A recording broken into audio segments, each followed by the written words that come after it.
Hello, everyone. And this is Lord Cooks again, as you can see from the name. And if you see me sweating profusely, it's not because of pressure. It's because in England, we're having a bit of a heat wave at the moment. All right. So it's a bright, sunny day, probably around 30 degrees, something like that. Very surprising for England. So let's get into it. So, in terms of looking at early papyri and the Textus Receptus, I've done a previous video in terms about early readings. But this is also applicable to Byzantine text type. So one of the arguments against the Byzantine text type was that it's mainly from late manuscripts. But as I've talked before, shared before, that late manuscripts does not mean late readings. And we're going to see that. So let's get into it. So Eldon J. Epp, one of the top experts in modern textual criticism, he declared that our exact materials reveal only two clear technical streams. Now, I must also add this text types has been done away with, all right, in terms of modern textual criticism. So you notice how times change. So, but back in his day, he said clear textual streams in the first 4 centuries of textual transmission, namely the neutral and the Western text types. He also suggested that P74 may be considered as an early ancestor for Hort's neutral text, which is Codex Vaticanus. P66 for Hort's Alexandrian text, and P45 for Hort's Western text. And this is actually from the Identity of the New Testament, page 35 by Wilbur Pickering. Very good book. Yeah, Wilbur Pickering there. Excellent work there. So, just in a nutshell, a previous view was held that the earliest text types was the Western, as typified in Codex Beza, and the Alexandrian or the neutral, the two separate. The Vaticanus was supposed to be the best representative of the neutral text, untainted, uncontaminated. And then you had the Alexandrian text. So what each was trying to bring forth that the two early streams, so you've got P75 representative and related to the Codex Vaticanus, P66 for Hort's Alexandrian text type, Siniaticus, and P45 for Hort's Western, which is exemplified in the Codex Beza. Codex Beza. All right, let's go in.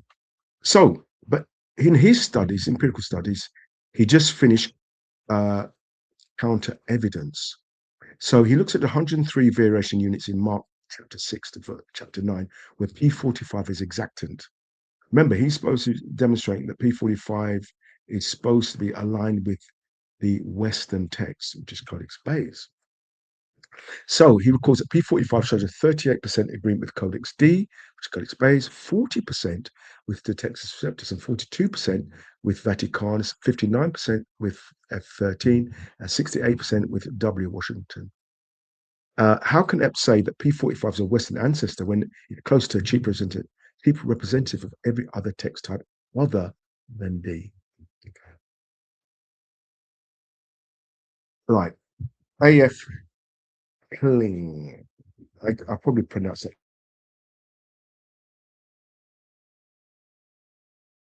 right. So got his book here. A study of the researches into the Western texts of the Gospels and Acts, Part 2, published in 1969, and really I'm drawing from page 48 of that book. The interesting thing with regard to the current development, the Western text primarily exemplify Codex Beza. And I said the Western text for a while is no longer mentioned amongst scholarly circles. This is even from Bruce Metzger's last text of commentary, doesn't really mention the Western text. So you've got the Egyptian inquiry, Aleph Siniaticus, that's P45, P66, and P75. The test passages. So what they normally do, they have test passages to show agreement or disparity. That's John 10, verse 7 to 25. These are the passages exacting in P45, P66, and P75, so you can draw a good comparison. Chapter 10, verse 33 to 41, 11, 2 to 32, 11, 43 to 56. And the research did the following where Aleph and B disagree. Next checked which of the three papyri supported Aleph or B. So in his book, O.J. Kling, I pronounced that wrong, is that in that book, he checked, right? Now, this is really to show the relation, the Western text. But what happened is that Wilbur Pickering, who is a proponent of Family 35, and the main reason why we use Textus Receptus is because it was the main representative of the Byzantine text type till the 80s. All right. So in terms of Hodgson Fast, I believe was the first one. Then we had Robson Pierpoint, and then we had Family 35. So let's look at this. So what he came up with that Aleph and P45 agrees 19 times. This is, I believe, 43 readings. I believe it's 43 readings. Yep, 43 readings, variants. Aleph and P66 agrees 14 times. All right. I think if you include the correctors, about 2 times 6. And Aleph and 75 agrees 9 times. It was interesting because if you look at Codex Siniaticus and Vaticanus, they're supposed to be of the same family. But we know that P75 agrees quite a lot with Vaticanus. But let's go on. So what I did, I put that into percentages. So Aleph and P45 agree 44%. Aleph and P66 agree 32%, and Aleph and P75 agree 21%. So it's a very low rate with P75. Let's go on. Let's go to Vaticanus, which is known as B. It agrees 24 times. P66 agrees 31 times. 75 is 33 times. So in percentages, B and P45 is 55%. B and P66 agrees 72%, it's quite high. And P75, as we would expect, agrees 76%. Let's look at the TR. Interesting point. The TR on P45 agrees 32 times. The TR on P66 agrees 33 times. TR on P75, very interestingly, agrees 29 times. So if we do that in percentages, TR, and I would also include the Byzantine text type, which includes your Robson Pierpoint, your Hodgson Farstad, and your Family 35, which agree in the majority of times. So using the TR as the base, so that's 74%, 77%, and 67%. That's quite a high percentage agreement with early papyri. And one of the arguments that Westport used that that the Byzantine text type is old and it's made up of readings between the Western type and the Alexandrian. So that's up with his argument to dismiss the Textus Receptus and the Byzantine text type. And the reason why I'm using them interchangeably up to the 80s, really, that was used as the best representative of the Byzantine text type. Now, the argument against the TR and the argument also used against the Byzantine text type is that it was late. We're seeing a shift gradually in modern textual criticism. Now, let's look at this, and we'll go into why it's so important that there's early attestation within the Byzantine text type, and I'm dealing with the Textus Receptus here. So look at comparison. Now, if you look at the Textus Receptus, it's more, by a good distance, more aligned with P45 than Codex Siniaticus and Codex Vaticanus. Even though Siniaticus and Vaticanus are earlier manuscripts, and it's been stated that the Textus Receptus use late manuscripts, what we notice here, it has more affinity within those test passages than Siniaticus and Vaticanus in P45. Let's look at P66. 77%, nearly double Siniaticus, and higher than Vaticanus, relating to the Papyri P66. 75, which is closely aligned to Vaticanus, 67%. Vaticanus, 21%. So even though Siniaticus is older than the manuscripts used by the Textus Receptus, the Textus Receptus, and I also add the Byzantine text type, has an early attestation than Siniaticus, which is the oldest codex. And look at, it's not far behind in terms of, if you look the Vaticanus with P75. So when you look at all three together, the papyri together, shared readings, P45, 66, 75. It agrees with Aleph Siniaticus 4 times, Vaticanus 18 times, but 20 times with a TR. P45 and P66 agree with Aleph 7 times. So when you put these to interchange them, they agree with Aleph Siniaticus 7 times, with B 3 times, with a TR 8 times. P45 and P75 agree with Aleph 1 time, Vaticanus twice, and also with TR. Where P66 and P75 agree with Aleph 0 times, that's interesting, with B 8 times, with TR 5 times. Okay. All right, so interpretation of the information. The results support the principle that text scripts should be based on evidence. And if you notice, text scripts has moved away from text types and moved towards readings. And we put this out there. I would not be surprised within my lifetime that the United Bible Society and the Nations Online switched to a more Byzantine type text type, right? In terms of the weight of the evidence, especially the canons. I would not be surprised if it adopts a Robson Pierpoint or a Hodges and Farstad or whatever, or the they've got to be TR, right? So the results support the principle that text should be based on evidence rather than manuscript age alone. An early manuscript is important, but each variant must be valid on its own merits. The data suggests that the textual tradition represented by the text receptors cannot simply be dismissed as a late or entirely secondary form of the text. So based on those readings, those specific readings, the TR has more of a base, right, of early attestation and continuing. So I'm going to go into that point there in terms of quoting Maurice Robinson or referring to Maurice Robinson.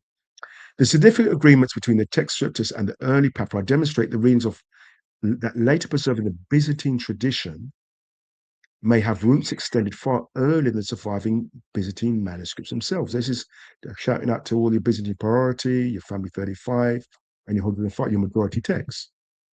So you can see the TR stretches far back further than what scholars say in terms of the 10th century and 11th century. Last but not least, we can see an ongoing continuity. And this is very key. And Maurice Robinson really labors this point, which I agree, from the earliest papyri through to the age of printing. So one of the things, like I've mentioned before, is that my brother and my cousin, my brother did a family tree going right back to the 18th century. And my cousin in America, he did one going back to the 18th century on my mother's side. Now, the point I want to bring out here is that my existence proves that I have early ancestors going way back further than my family tree, by the proof of my existence. So let's go into that. Maurice Robinson, Byzantine priority, is a theory of New Testament textual criticism. He argues that now one of the things about Maurice Robinson that is misinterpreted about his views is not, people say, oh, he's majority text. He's not majority text.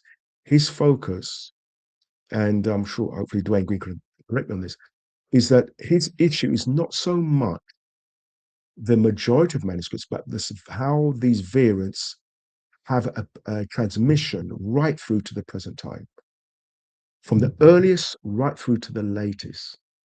It survived, it had children, it was copied throughout textual tradition. So he argues that when manuscripts differ, the Byzantine text form, the text tradition found in the majority of Greek manuscripts should normally receive priority because it best reflects the text that was continuously copied and transmitted through the centuries. Robinson emphasized that the theory is based on primarily on the history of transmission, not the counting of manuscripts. So you can't conflate the majority used by Hodges and Farstad, even though they go to the same source. It's how they interpret that, how readings have been constantly used throughout the ages. And this is where the problem with the critical editions is that why were they perpetually copied? Why wasn't Siniaticus and Vaticanus used as exemplars and as a model to be copied? Didn't happen. So I agree with that point there, that in terms of transmissional history.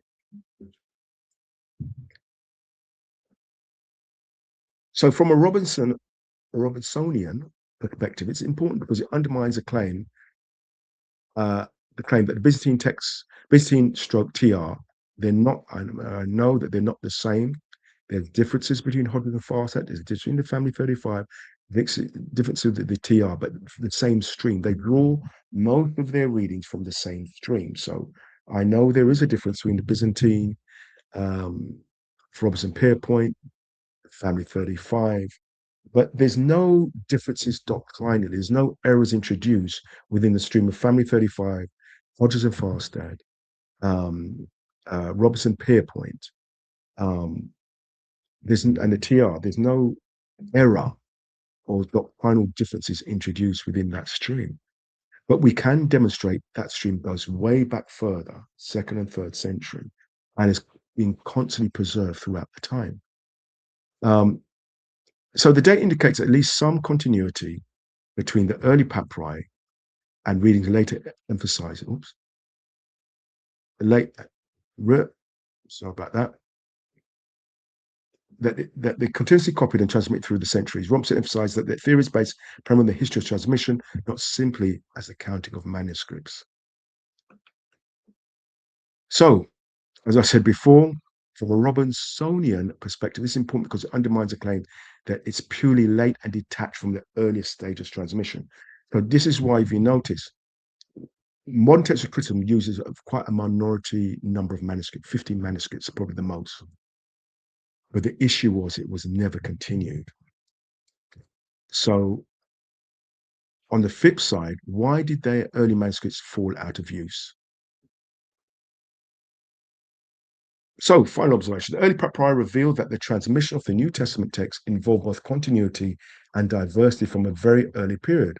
While Vaticanus most frequently agrees with the earliest surviving papyri, the text Receptus also preserves a noteworthy portion of readings found in these witnesses.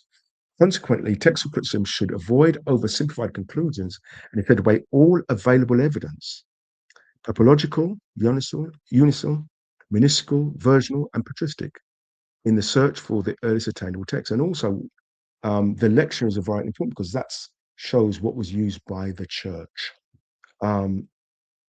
But you find, in terms of the modern text critics, they use a very limited pool of manuscripts.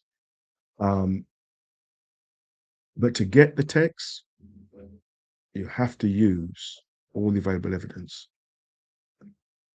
So the question is, if certain non-Byzantine readings are earlier, why did many of them fail to achieve continuous transmission while other readings persisted across centuries and ultimately entered the printed Greek New Testament?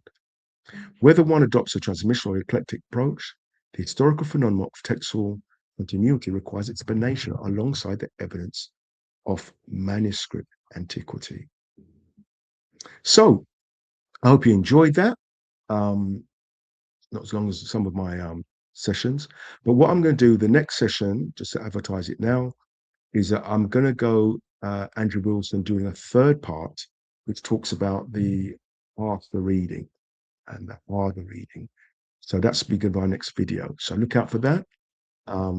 May God bless you, may keep you, may cause the face to shine upon you. Have a good evening as I switch out in this hot English sun. Take care.